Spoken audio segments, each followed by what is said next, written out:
Well, I'm back with the plane again, the Harbor Freight plane. I figured it's worth 15 bucks, so who cares what happens to it. I really want to get a flat finish on the bottom, and I thought I would go for broke and try a face mill.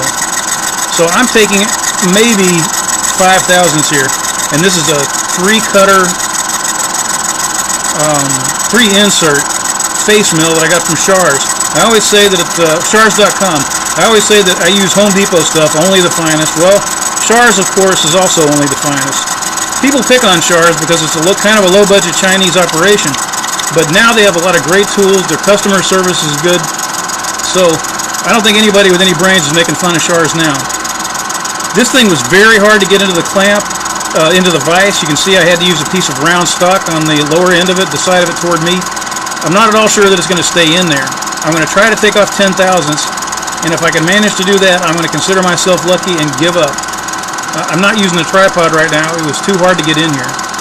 My new camera hopefully is sitting on the front porch. If not, it's on the way here. It's being delivered today. So this will be the last crummy cell phone video. I'll be back.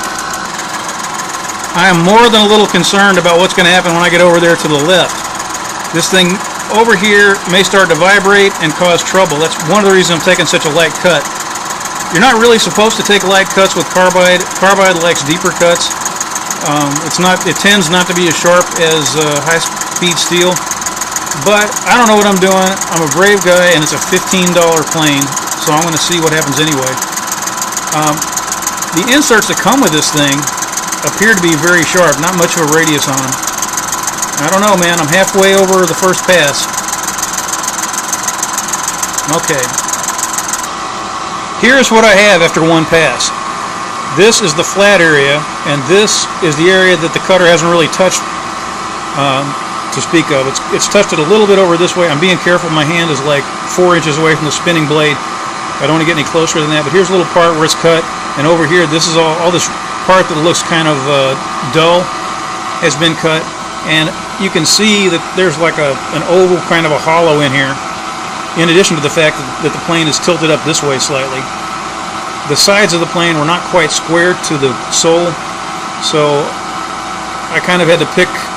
I had to either come up with a very elaborate scheme to put this thing in the vise squarely, or I had to settle with having it off by 5 or so thousandths. And what I settled with was this end high. Anyway, I'm going to go back over it, see if I can knock off another 5 thousandths, and maybe that'll reveal even more of what Harbor Freight sold me, more of the problems. You can see here, if you look closely, that area hasn't even been touched. That's the deepest part. So, interesting stuff. I'm getting closer to the end here. If you look at the mouth of the plane, I'm careful about sticking my fingers near this thing. If you look at the mouth of the plane, you will see that all that blue stuff is gone. So around the mouth of that plane is very flat, except there's a tiny area here all along this edge, which is maybe a couple of thousandths low. Anyway, it looks like I have enough material so that I can finish this pass and then clean off this ridge at the back and then make another pass, and I'm gonna be bold, and I'm gonna try to take off 2 thousandths with carbide. I don't know if that's considered proper. You're supposed to try to take deeper cuts, but it's working great with 3 thousandths. I mean, this is 5, but I did 3 before, so I think this is gonna work. I'm getting a little confused about what I've done and what I haven't done. I'm taking off 3 thousandths right now, and I took off 5, I believe, on the other pass. So I don't know if I've shown how I got my mill set up. Some people will think this is stupid, but I always keep my rotary table set up on it. People say that'll bend the table and a lot of nonsense like that. I mean, the best machinist I know says that's a lot of nonsense, a lot of garbage. It's very convenient having it here. You may notice the rotary table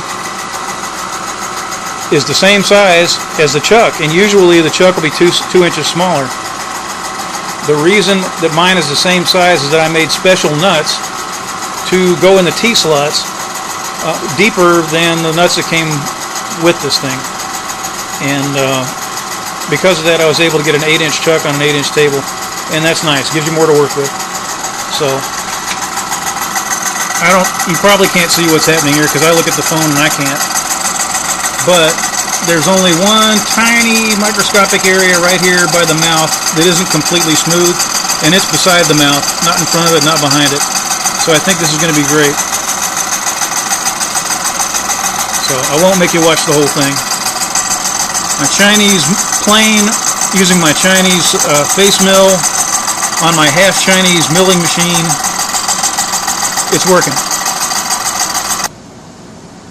Well, I'm done. I don't know if you can see. I do not know if you can see how nice this looks. I put some oil on it to make it pretty, but it is flat, flat, flat. I mean, somewhere out there's a machinist who works for NASA, and he's laughing. He's saying, that's not flat. Yeah, you could put it on a surface grinder. It's flat. It's really nice. And there's one tiny little place right here where it is not quite flat. But to get that out of there, I would have to go down another, I don't know, what, 5 thousandths, 3 thousandths? And that would take a good long time. I was doing a very slow feed because I wanted a nice finish. I noticed when I sped up the feed or the RPMs, the finish deteriorated. So I'm going to take it out now and take a look at it. That oil makes it shine, doesn't it? It's always hard to separate variables. What caused this and what caused that? Two things have happened recently. One thing is my planing technique has gotten better, and the other is I have flattened the sole of this plane. And that is flat, flat, flat. The only problem I'm having with it now, the finish is not perfect, and it might actually be a good idea to get in there with mineral spirits or something to make sure that I've got all the cast iron dust out of there. But it's flat as a pancake. Let's see.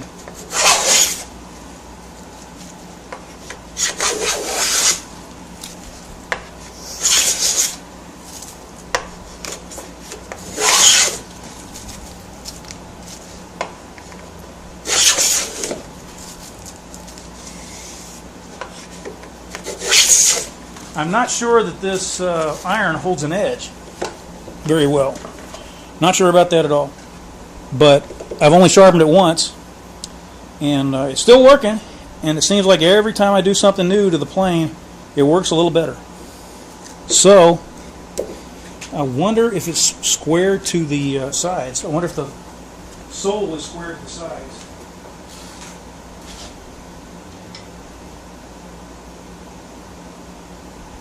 Let's see. I'm looking at it with a square.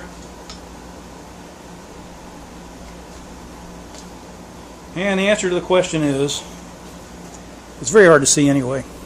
This is pretty square on this side, but the sides of the thing are convex, so you're never going to get a really square, measurement. And this is not bad on this side. I mean, it's off by what, 5 thousandths?